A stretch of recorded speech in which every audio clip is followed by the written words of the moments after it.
Gavel it. Gavel the meeting. Get it started. It's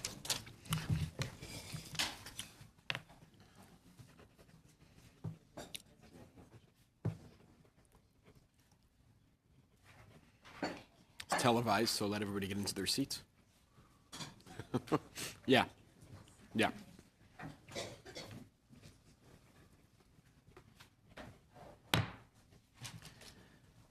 Good afternoon, everyone. Welcome to the continuation of our testimony on the situations in Somalia, South Sudan, and the Democratic Republic of Congo.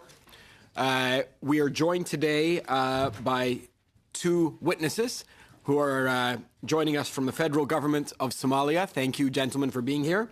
We have the Honorable Gamal Hassan, Minister of Planning, Investment, and Economic Development. Welcome. And we also have Abdegani Jama, Senior Advisor, Policy and Strategy from the Office of the Prime Minister. I want to thank you both for being here with us today. This is important testimony, and we're very pleased to have your insights before us. As is the normal process, I would like to have you you can each speak for 5 to 8 minutes, after which we're going to open up the floor to colleagues to, I'm sure, ask a number of questions. So with that, Minister Hassan, if you would like to begin. Thank you very much, Mr. Chairman, honorable members of the committee. Thank you for giving us the opportunity to speak before you on the endless possibilities on strengthening bilateral relations between Canada and Somalia. I'm very pleased to know that your colleague, Honorable Boris, had in the past visited Somalia and is well aware and well acquainted with the challenges and prospects of the country. On behalf of the Federal Government of Somalia, it is both a pleasure and an honor to address this esteemed Standing Committee of Foreign Affairs and International Development on the most recent developments we have achieved in Somalia and some of the challenges that remain, while expressing our hopes on advancing the special friendship between Somalia and Canada. Canada has historically contributed to Somalia's pursuit for stability by providing thousands of Somalis with the opportunity to live in peace, receive valuable education, and pursue their dreams. Today, Somali Canadians have significantly contributed to both social and economic recovery in Somalia through their active contribution to the process of rebuilding the country. 2 former Somali prime ministers, a number of MPs, and 8 cabinet ministers in the current government, which constitutes around 30% of the government, call Canada their home and contribute to the special bond between our 2 countries. We recognize and appreciate Canada's continued support for multilateral peace operations in Somalia, as well as efforts spent on numerous crucial areas, including women's empowerment, conflict prevention, and assistance for refugees and internally displaced persons.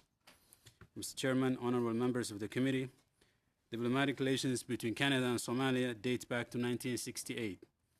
And more recently, since the first post-transition federal government of Somalia came into power in 2012, we had the pleasure of welcoming 2 Canadian ambassadors to Somalia, Ambassador David Angel, who presented his letters of credence to former Somali President Hassan Sheikh Mohamud on June 15, 2014, and Ambassador Sarah Haraki, who presented her letters of credence to His Excellency President Mohamed Abdullahi Mohamed Farmajo on June 7, 2017. We're also expecting the new Canadian ambassador designate to Somalia, Ms. Lisa Stelber, to present her credentials to President Mohamed very soon. We're grateful to these ambassadors for their relentless efforts in strengthening the friendship between our 2 countries. In January 2018, Prime Minister of the Republic of Somalia, His Excellency Prime Minister Hassan Ali Khaire, had the pleasure of meeting and interacting with Prime Minister Justin Trudeau during the World Economic Forum in Davos, Switzerland. During this historic encounter, both leaders acknowledged the importance of further strengthening diplomatic relations between the 2 countries and recognized the pressing need to bolster support for Somalia's development and reconstruction efforts. It is our hope that this committee and its leadership will take these discussions further and foster practical avenues to realize lasting peace and sustainable development in Somalia. Ladies and gentlemen, the election of His Excellency President Mohamed Abdullahi Mohamed Farmajo and the appointment of His Excellency Prime Minister Hassan Al Khaire in February 2017 ushered in a new era for Somalia. Their vision of a reconciled and stable country led by accountable institutions that are able to deliver services to their citizens has met with wide support both nationally and internationally. Over the last 19 months, the government has worked tirelessly to rebuild public trust in government by delivering tangible results on key national priorities, including national security, inclusive politics, economic growth, and social development, among other demands. Constitutional reform processes, strengthening the country's federal system, and holding free and fair elections are also some of this government's priority areas of development. The National Independent Elections Committee has so far registered 22 political associations for multi-party elections scheduled for the year 2020. We anticipate that 2020 elections, the first universal suffrage elections in Somalia in 50 years, will further contribute to Somalia's full recovery and political stability. We're also working on establishing independent judiciary services, and we are in the process of completing the review of the draft constitution. At the same time, many key bills have been passed by the cabinet and are being considered by the respective parliamentary committees. Furthermore, with the support of international financial institutions such as the IMF and the World Bank, our government is currently pursuing a prudent financial and revenue management processes in quest for debt relief, which has entered this third and hopefully last IMF staff monitored program. By strengthening our financial institutions and reforming our economic and trade policies, we hope to foster closer economic ties with our neighboring countries in order to take advantage of the growing opportunities in the region. Somalia is blessed with having a multitude of resources, including the longest coastline on the continent, stretching 3,300 kilometers long from the Red Sea to the Indian Ocean. These strategic advantages pose endless potential that could positively contribute to regional development and stability. These potentials, however, can only be realized through collective efforts to address our challenges and build on our strength. We strongly believe that with the support of your government and by pulling together our collective strength in terms of human and natural resources, coupled with our shared values of inclusive and accountable governance, Somalia will be able to stride faster and stronger towards lasting peace and sustainable development. Mr. Chairman, honorable members of the committee, Somalia has made feasible progress in a number of critical areas, despite extraordinary challenges. We will continue to pursue reconciliation among Somalis, stability, security, economic growth, and equitable representation in all areas of government. However, to achieve these goals, Somalia is in need of a stronger international support. Canada's leading role in humanitarian relief and your continued support for political process, security, and peace building, as well as social development in Somalia through multilateral agencies, has been instrumental to our recovery. Such support was and is still very much needed. However, as we strive forward to sustain the progress made so far, we continue on the path of reconstruction. Somalia needs more direct assistance to reach a status of full recovery. We believe that strengthening our bilateral ties and increasing development assistance for Somalia can significantly increase our chance of achieving lasting peace and sustainable development sooner rather than later. Our government is intent on achieving lasting progress in key areas, including: number one, inclusive politics, by completing the process of federalism, as well as completing the review of the draft constitution, preparing for 2020 elections, while putting in place an independent judicial model to boost good governance. Number two, social development. Our government, along with our international partners, are having challenges in finding durable solutions for more than 2.6 million internally displaced persons in Somalia and over 1 million Somali refugees across the region. We have put together a recovery and resiliency framework which outlines feasible steps of finding a durable solutions to this crisis. And the Canadian government has been a key supporter in these efforts and will continue to be grateful. The security sector is number three. The federal government of Somalia, in consultation with international partners, has adopted a transitional plan to replace troops from the African Union with Somali security forces in a gradual manner. We owe a debt of gratitude to the African Union mission in Somalia, who have paid huge sacrifices in helping us stabilize the country and fight extremist groups and insurgents such as Al-Shabaab. However, in order for the country to reach a status of full recovery, our own security institutions must be strengthened and empowered to take charge of the country's security. Therefore, the implementation of the transition plan and strengthening the capacity of the Somali security institutions is of the utmost importance to achieving lasting peace and security in the country. Last but not the least is our aim for economic development. The federal government is pursuing economic development and macroeconomic stability through the introduction of economic policy reforms, improving governance, fighting corruption, and strengthening financial institutions. Socioeconomic development is key in achieving lasting stability and is one of our government's most fundamental priorities. The federal government of Somalia is doing all it can to achieve the above-mentioned priorities, amongst others, and has so far been able to reach tangible results that have been witnessed and praised both nationally and internationally. However, given our limited resources and the limitations of being at the early stage of recovery, more support is needed to maintain and build on the gains made so far. Hence, we ask your kind government to continue looking at Somalia with renewed focus, increase your development support, and prioritize our cooperative relations in order to yield substantial results and achieve sustainable development, lasting peace, and long-term stability in the Horn of Africa. Thank you very much for your attention. Thank you very much, Minister Hassan. We will move straight into questions, and we will begin with MP Abu Taif, please. Welcome, Honorable Minister and Mr. Jama, to be with us today. 2016-2017, Somalia had held election using a fairly complex electoral system.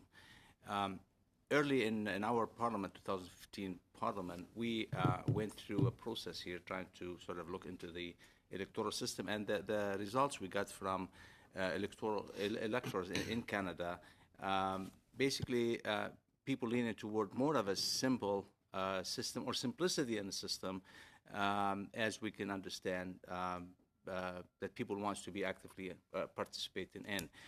Now, you have election in 2020. And can you tell us on the weaknesses and the strength of the electoral system that you have right now in place, and how you believe that you're going to move forward in implementing it and in getting the result that you're looking for? Thank you very much, Honorable.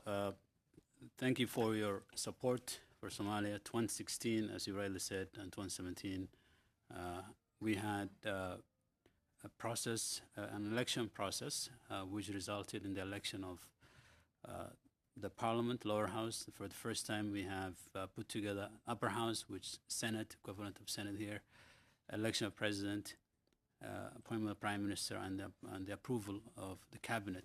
So it has been a long process. Going forward, what we have decided is to move beyond the process we chose last time and go for one person, one vote in 2020. If you look at the 2016-17, we have used a system called 4.5, where we shared the parliamentary seats based on clan constituents from different regions of the country. Different groups appointed or selected their members of parliament through clan balances. We had 135 clan elders who were selected based on the leadership within their communities, and those 135 elders then selected the 275 members of parliament that elected the president, the speaker, and then the president. So it was a traditional system that we used to elect our leadership. Going forward, we're going to go for the universal suffrage, one person, one vote. We have put together the National Independent Electoral Committee, which is now in the process of finalizing the electoral law. Registered more than 20 associations who, when as soon as we have this bill passed by the parliament, will qualify to register as political parties. So we're in the process. We have 2 years to go, but we feel we're in the right place to make sure by 2020 we have the system is in place to go for one person, one vote elections. One of your president's priorities is to finalize a new constitution by 2020. And since you were a senior officer or advisor on to the United States on political affairs and related democracy, governance, and human rights issues, the question is, how will your government, the president, and your parliament will ensuring that the human rights practices, safeguards for within the new constitution, and will you be able to give us, it's been 2 years since, I believe, will you be able to give us some examples on how human rights are advancing, and what steps are you taking to ensure that this is happening and is going to help you in 2020 when you put the final constitution? Thank you. I think the question I will answer in 2 parts. Part 1 is the draft constitution. We have a draft constitution, and the constitution is going under a review process. We have to review 15 chapters before 2020. We have already finalized the 10 chapters. We are doing the last 5 chapters, and we hope in the next few months we're going to finalize the last remaining 5 chapters. Once we do that, then we will send the 15 chapters to the Parliament for ratification. Now, we have 3 layers there. We have the Minister of Constitutional Affairs, we have the Independent Commission for the Constitution, and we have a joint committee made up of 2 houses of Parliament. So we have 3 groups looking at the Constitution thoroughly, in addition to civil society, to other parts of the Somali people. Now, that's the Constitution. It's almost final. Human rights, we have, I think we're the only country in the region that has a dedicated human rights ministry. We have the Minister of Gender and Human Rights, and we have, for the first time in our National Development Plan, a pillar. We have 9 pillars. 1 pillar is fully dedicated to gender and human rights. So we have this pillar, which total work is to mainstream gender issues, make sure that human rights are observed in every department in the government, and make sure that all our programs are gender sensitive, human rights practices are upheld, and good governance is observed. So these 2 areas, human rights and constitution, are very, very key priorities for us. If we don't deliver the constitution, next year, 2020, it will be difficult to hold elections. And given, in our history, the recent history of conflict and civil war, human rights is a big issue for us, and we have to make sure whatever happened in the past don't come back. Okay, I have like many of us, large Somali community that I know very, very well in my area, and my sources told me that there is some funding that's going from the diaspora everywhere in the world, including Canada, to the Al-Shabaab movement, and that's definitely, first of all, is disturbing because those revenues or those money going somehow to support the operations of Al-Shabaab. So I would like to hear from you if you can comment on this, and what would you recommend to international partners, government like or countries like ourselves, and how do we deal with that to make sure that we're not somehow indirectly helping in feeding that movement out there? Thank you. I think funding to Shabaab, Shabaab is not only a threat to Somalia, it's a threat to all societies and all of us. We are not aware of particular funding source that's going to Shabaab. We would be very happy and willing to cooperate with anyone who can tell us who's funding Shabaab and who's financing their operations in Somalia. It is an area that we're very much interested, and all of us have great interest in finding out to make sure that, so we close all those loopholes. To fight funding going to Shabaab or any other extremist groups, I think what we need is to strengthen the institutions in Somalia. We have already passed the anti-money laundering bill. Counterterrorism bill is required to make sure that all money coming into the country is fully vetted. We have put together, for the first time, financial reporting center in Somalia, which tracks all the finances coming into the country to make sure no money goes to those groups. So we're trying all we can from on the ground, but we need the support of the international community to ensure financial institutions are properly functioning in Somalia. We need to have corresponding bank accounts between Mogadishu, Somalia, and to Canada and to the Western countries, and everywhere globally, to make sure all the money, all the activities, everything that's happening in Somalia is transparent, is accountable, and we can all have access and see what's happening. That's the only way we can track everything that's coming into the country. Thank you, Minister. We're now going to move to the next member, which is going to be MP Zhivnevsky, please. Thank you, Chair, and welcome, Honourable Minister Hassan and Mr. Jama. It's a pleasure to have you on Parliament Hill. The Somali people have suffered through decades of civil war, warlordism, religious extremism, the consequential displacement of millions, and sequential famines.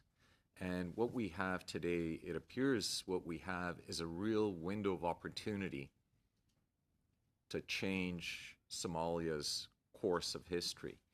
And it's so encouraging to hear that Canada is playing a major role in this transformation, except it's actually not the Canadian government. It's Somali Canadians who've returned and are making significant differences. You referenced 8 ministers of cabinet that are also Canadian. As Mr. Abdul Taif mentioned in my writing, I have a number of constituents who've started up clinics, NGOs. It seems that there are hundreds, perhaps thousands of Canadians on the ground building this new Somali future. Do you have any idea of approximate numbers? How many Canadians are on the ground working to build this new Somalia? Thank you, Honourable. I think it's difficult to tell exact number of how many Somali Canadians are on the ground in Somalia today. What we know is we have 8 cabinet ministers. We have, I think, over 20 members of parliament, including Deputy Speaker of Parliament.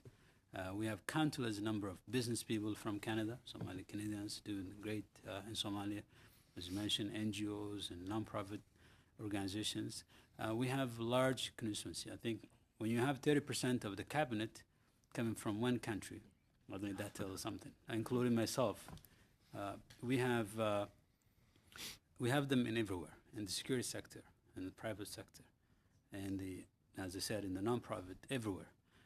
So it's natural when you have this number of people that they form a closer bond and they know each other, but sometimes it's difficult to know who is from Canada across the country. But what we know is we're making huge contribution.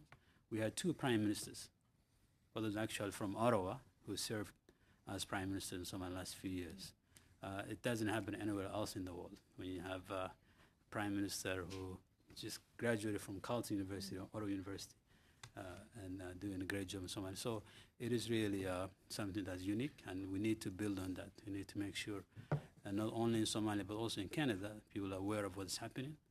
We need your support in terms of advocacy. Advocating for better Somalia, for better narratives in Somalia. I think that will go a long way.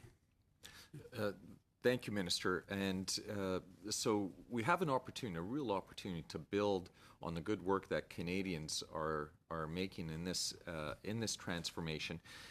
There have been a number of donor conferences over the years, in 2016 in Kuwait, for instance, that looked at education. You mentioned Minister Deka Yassin. Unfortunately, because of logistical reasons, she was unable to attend. But I understand she'll be here in January, so I'd be very happy to meet with her to discuss this further. But on the file of women, peace, and security, and engaging women in building this new Somalia, I understand that about approximately 95% of Somali women are currently illiterate. I also understand that children have and continue to be indoctrinated by Shabab in Duxis, in areas that the government doesn't control, schools. What's being done on the educational front in terms of literacy? And specifically, it seems that there is an opportunity to do a lot of good work with young girls, but also generally with children, especially those that have fallen under the influence of Shabab. Thank you, Honorable. I think two parts. One is generally, when you look at the statistics, Somalia population, 91% of the Somali population is in the age of 40. 75% is under the age of 30 years old. We can safely say around half of the Somali population is under the age of 15. So you can imagine the number of children there. In a society like ours, recovering from a protracted civil war, the most victims of this civil war, the conflict, was primarily women and children. We, as you said, the statistics is huge. The numbers you've seen when it comes to women in education, girls in education, is incomparable to men in the country. One of the things we would like to see happening, particularly with Canada's leadership, is to help us educate girls, educate more girls, and help us send girls to schools. Because from what we know, if you educate a girl, you educate the entire village, entire community, as they say. So it is an area that's very, very top priority for us in terms of human capital development, in terms of social development, in terms of reconciling the communities, because we need more girls in schools. If you look at the enrollment rates, actually it's still at the lowest, very, very low, even at the elementary schools. So we would like to build on Canada's recent success at Vancouver, the girls' education at the conference. We would like also to praise the Canada's feminist foreign policy, where gender and women empowerment is a priority. So we like to we like your support to help us help our women and girls and help them develop in terms of education and other services. And perhaps a short yes or no, I'm being signaled to this question. Other countries have held international donors conferences. All the human ties that we have between our two countries, would you be supportive of an international donors conference that would focus on the file of women, peace, and security here in Canada as we look at ways to help the transformation of Somalia? Absolutely, yes. Indeed, it's something that we're very much interested. It will be really helpful if you can help us, if you can organize that kind of conference in Canada, so we can build on the success we had in Vancouver and other parts of the world. So thank you very much. It's a very good suggestion, and we really welcome it. Thank you, Minister. Thank you. We will now move to MP Duncan, please. Thank you. Welcome. Thank you. As I mentioned to you, Minister Hassan, very impressive credentials, as my colleague from the Conservative Party pointed out. And I'm wondering if you could elaborate a bit more on what my colleague just raised about the educating of women and girls. We recently had in the Canadian media a story of a success in one African country where the struggle to educate and give opportunities to women and girls was simply that they each had to spend 5 hours a day carting water. And so Canadian Aid then provided the drilling for safe wells run by solar. I wonder if you could speak to what are the main barriers to women actually becoming educated and girls getting access to the schools? Is it religious? Is it cultural? Is it basic survival? And what your strategy is on moving forward on that agenda? Thank you. You know, when you look at the situation in Somalia, it's quite it's a bit different from some of our African brothers and sisters. Also the same when it comes to challenge. In our culture, we have a culture of bringing and nurturing and supporting our girls and women.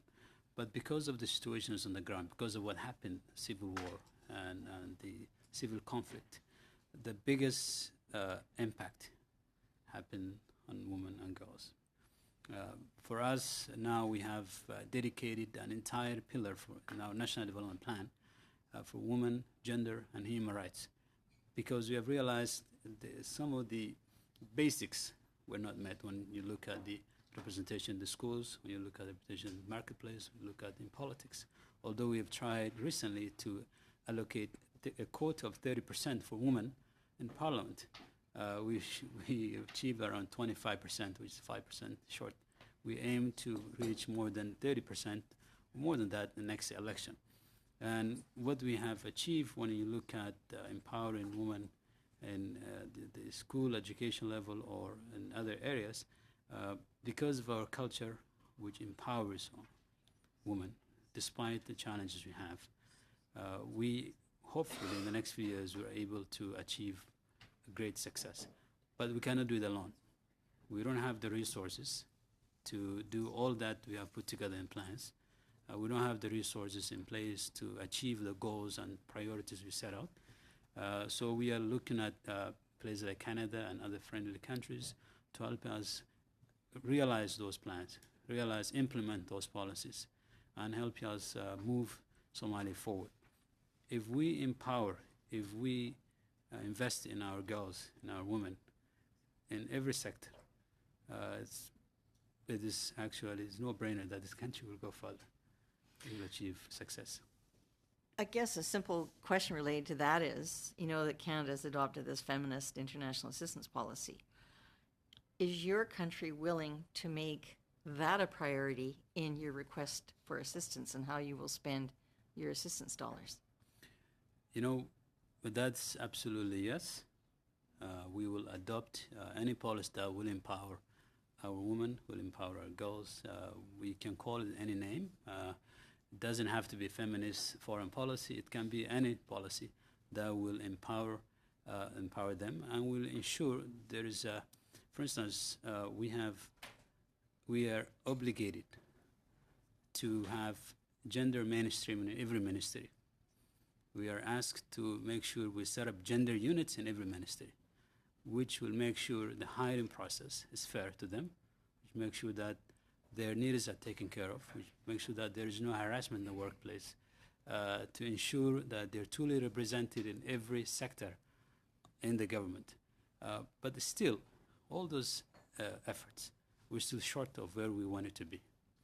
And whatever policy we can adopt to ensure there's fair representation and equality, I think we'll be more than happy to do that. You've raised the issue about, I think, the refugees, a good number of whom are essentially stranded in Yemen, which is not a very safe place to be right now.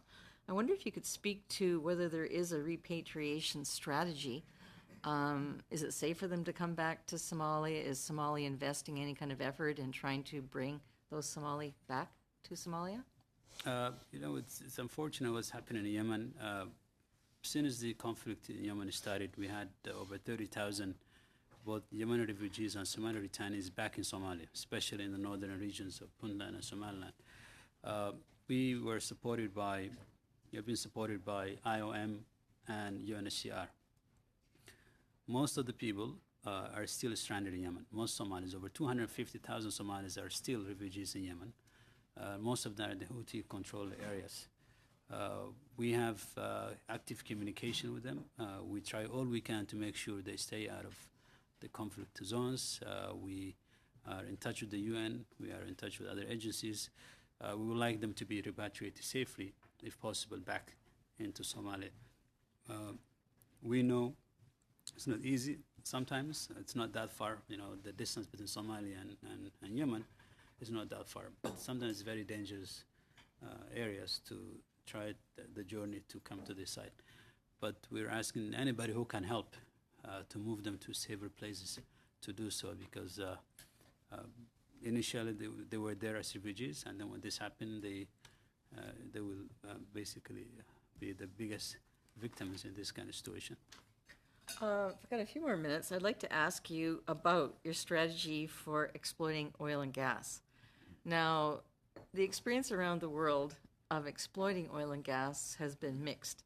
And with that exploitation come potential conflicts with the communities where that development is occurring, potential environmental impacts.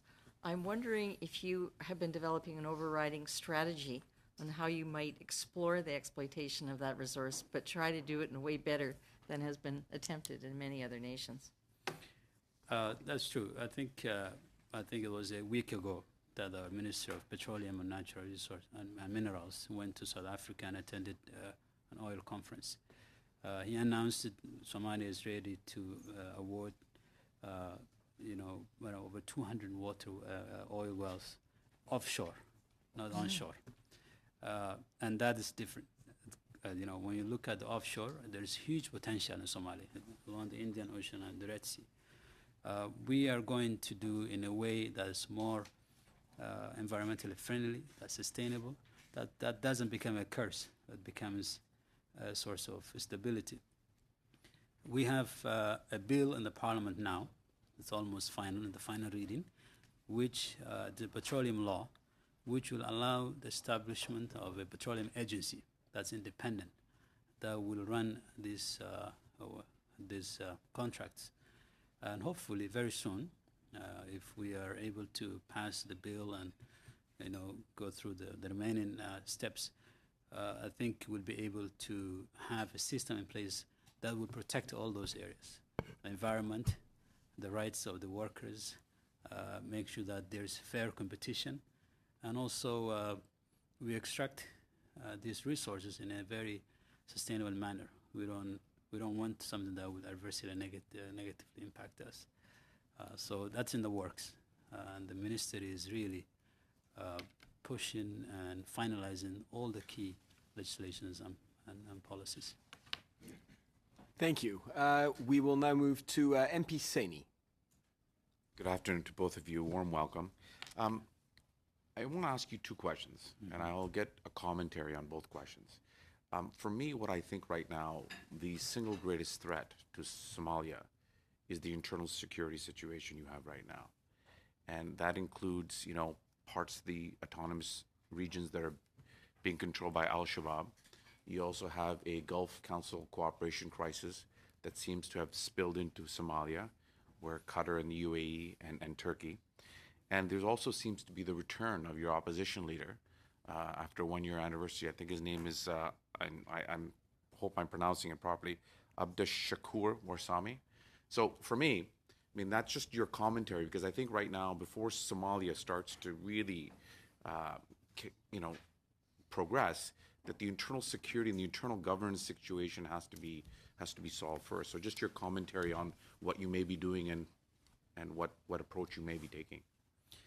Thank you. I think in terms of internal security situation, if you look at Somalia 2 years ago, 3 years ago, today, I think you can see there's a huge difference. We're making significant progress when you look at the security situation. For example, 2 years ago when I moved back to Mogadishu, and when you look at today, a completely different city. Does the government control all of Mogadishu? Yes, definitely. And beyond that, and the regions surrounding Mogadishu. Okay. And then most of the country is free of Shabab. There are pockets outside in the rural areas where they do hit and run and they control. But by and large, Somalia is, when you look at a few years ago, Somalia is almost out of the hands of Shabab. They don't control any significant city or port or any major infrastructure. So the security is improving with support of AMISOM and troop contributing countries and our friends and international partners who also help us in other areas. We're doing a lot in the security sector. Let me give you a few examples. For example, since we came into power, this government, we have done something called ORA, Operation Readiness Assessment. We made sure every soldier is counted. We did biometrics. We're making sure every soldier that is in the government payroll is in active duty. We have a bill in the parliament that's going to help put all those soldiers who reached the age of retirement into pension system for the first time. We have a transition plan, which we negotiated and agreed with the international partners, which will allow the transfer of security from AMISOM to Somali Security Force in a gradual manner. That has already started. They handed over the first base to the Somali police force. We have a security architecture, which we agreed in London with our international partners, that is covering all sectors of security, police, military, intelligence, you name it. We have a system called a Comprehensive Approach to Security, CAS system, where we have partners and Somalis co-chairing meetings on security sector. Like, for example, you have Somali National Army issues co-chaired by a donor and Somali government. You have the police, you have all this. We also have countering violent extremism, entire strand or pillar dedicated, that co-chaired by Somali minister and a partner country. So we have all those systems in place, and things are improving on a daily basis. So, sorry. But we're not 100% out of the woods yet. That's why we will appreciate having support from Canada in terms of security sector. For instance, we adopted a federal structure in Somalia, where you have 3 layers of government, like Canada. But sometimes it's difficult to know exactly where one's power ends and where the other one starts. So you have the RCMP, for example, in Ontario, you have the OPP, and you have the city police. We have similar things, but we will need your expertise in helping us identify in terms of the relationship between these forces, in terms of resource structure, in terms of power share and all that stuff. So it's still early stage, but we're making huge progress. So I'm really glad to hear that, because my second question is that if the internal security situation has improved, then there can be an attempt to really strengthen the economy. Yes. And when you look at the economy right now, you've got almost 2.5, 2.6 million people that are internally displaced. You have 800,000 refugees that are living outside the country. But the biggest question, I think, right now for Somalia, if you look at the GDP and you look at the economy, almost 65% is an agricultural-based economy, and the rest is supported either by telecommunications or by foreign remittances.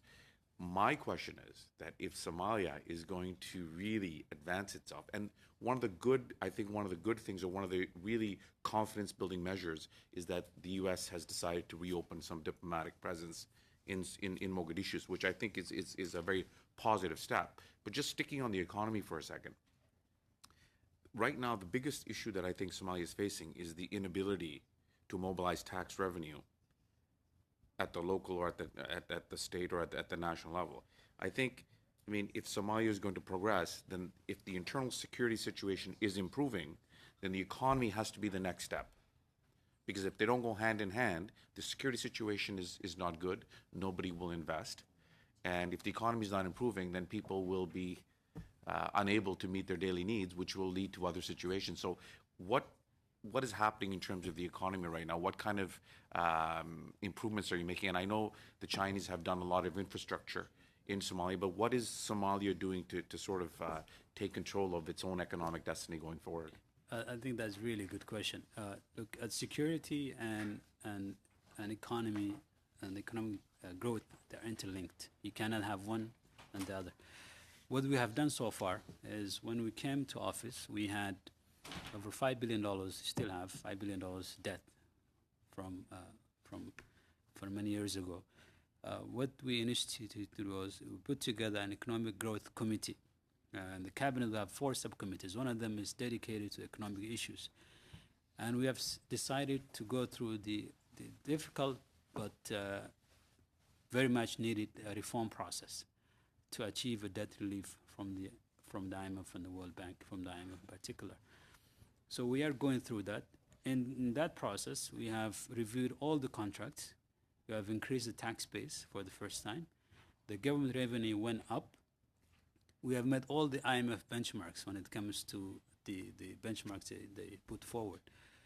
We have, for the first time, since the Civil War started, we have people that work for the government are getting paid on monthly basis. Since January 2017 up to now, everybody who works for the government gets paid on time. We pay taxes.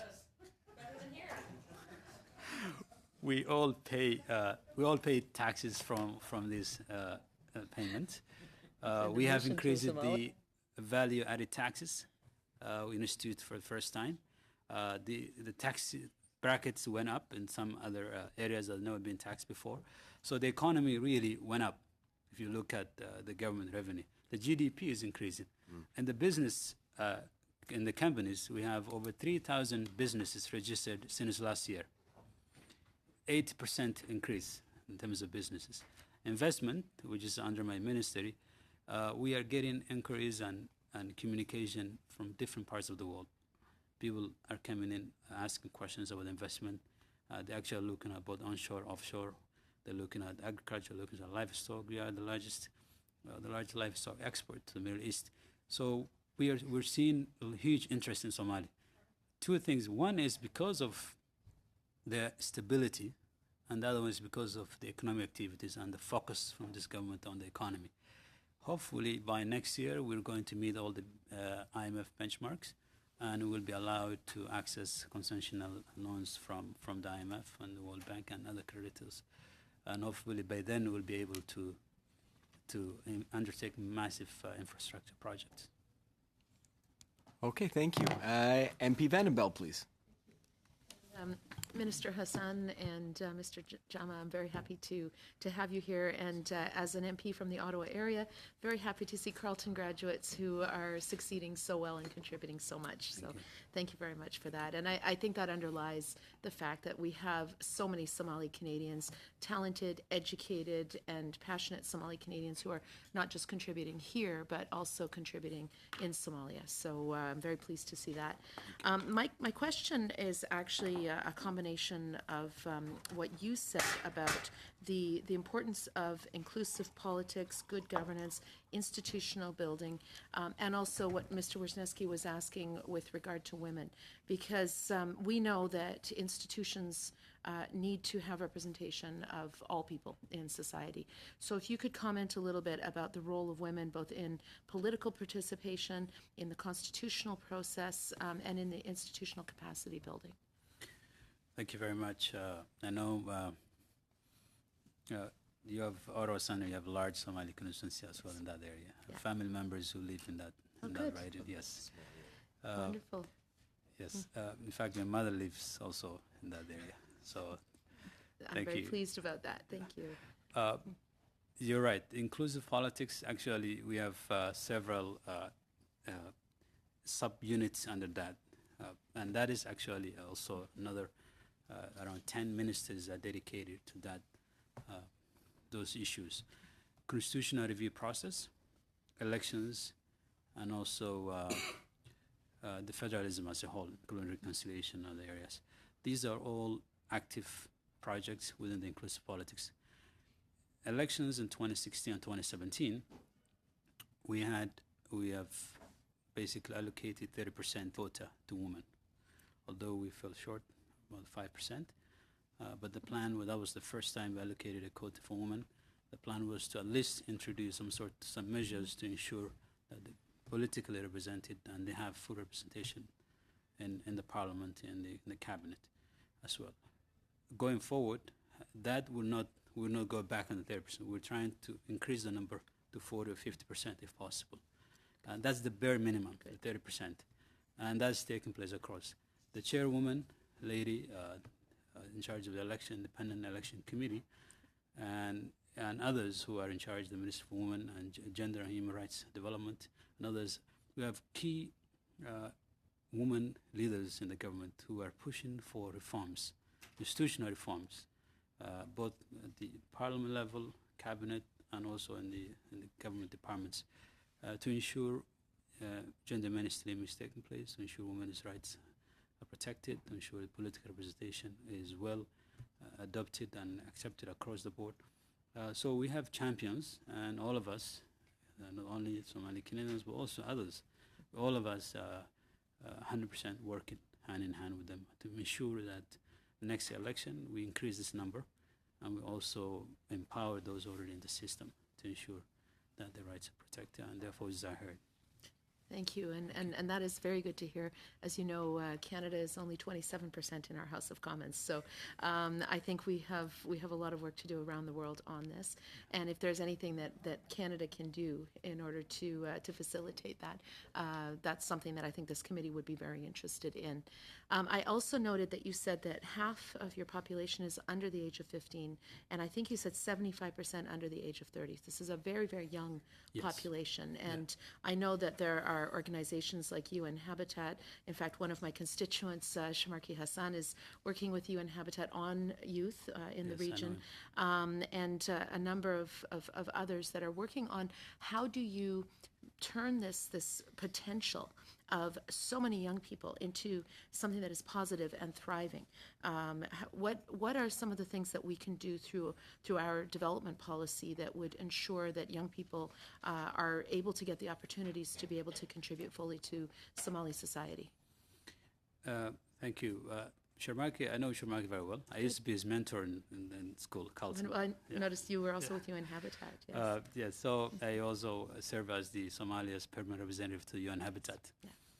You know, I think what we can do and what you can help us achieve is to designate Somalia as one of the priority countries for development. I think Canada can do that, and I think by any standard, by any measure, if you look at, I think we qualify to be treated, especially when you look at the development assistance. Canada is doing a lot. We're grateful, but I think if we focus on development, that will help us foster long-term stability, long-term sustainability.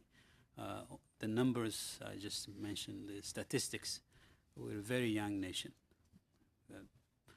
Under the age of, 40, 91% of the population under the age of 40. I mean, when you look at it, it's unbelievable. So we would like your support. I think if you can get your support when it comes to development, I think that will go a long way, really. Thank you. Thank you. And we've got time for one last question from MP Alislav, please. Well, thank you very much for being here. To follow on what my colleague was saying, the economy and security obviously go hand in hand. And so you are working and we're helping you, I understand, on the security side. Could you then go into a bit more detail on the economy? What would you argue are the three key economic industry drivers that you're focused on, and what briefly are the challenges or obstacles within each one of those? I think we have unlimited resources, natural resources. You look at the fishery sector, for example. You have the longest coastline on the continent. We have untapped resources, both oil and the seas, both the Indian Ocean and the Red Sea, and the overall blue economy in Somalia. Overall, pardon? The blue economy, the marine resources. Oh, okay. Second is the agriculture. Yeah. We have 9 million hectares. We only utilize 1 million so far. Okay. So there's huge potential there. And we export the largest livestock to the Middle East. We exported over 5 million heads of animals last year. So your three are oil and gas and blue fisheries and agriculture. So what are the key obstacles? Yep. So there's also a potential for renewable energy in the country. We have 24 hours. Throughout the year, we have this strong radiation, this strong solar, and this strong sun that we can utilize and produce energy. So the resources are endless. What we need is the capacity to utilize these resources. If we focus on the fishery sector, for example, I know Canada, the maritime regions, can help us in developing our capacity in the fishery sector. That alone, if we utilize properly, can yield over $1 billion a year income for the government. Agriculture, if we take advantage of the remaining 8 million hectares, for example, you can imagine what we can produce. We have 2 major rivers in the country. We barely use them for agriculture. So we need the expertise and technical know-how to utilize and take advantage of these resources. Livestock, instead of exporting live animals, we are thinking about setting up slaughterhouses, for instance, to ensure we also create jobs by setting up tiny factories, like creating jobs for the youth, and then exporting shoes and other products as a result of that.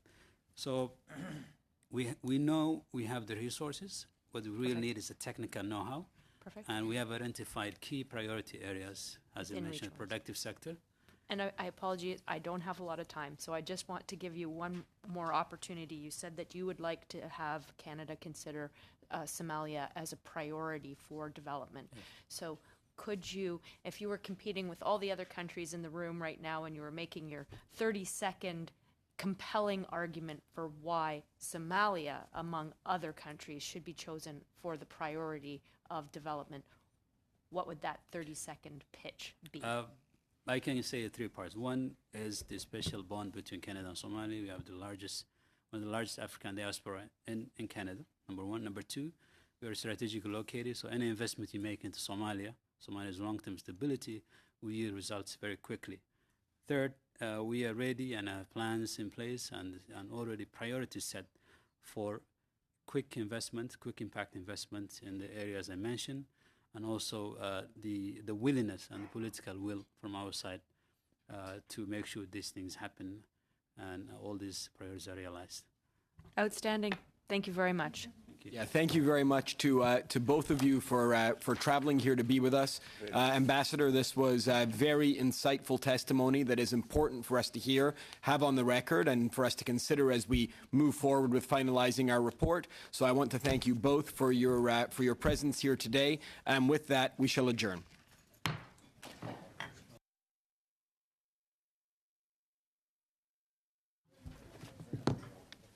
You want to go get him for a photo?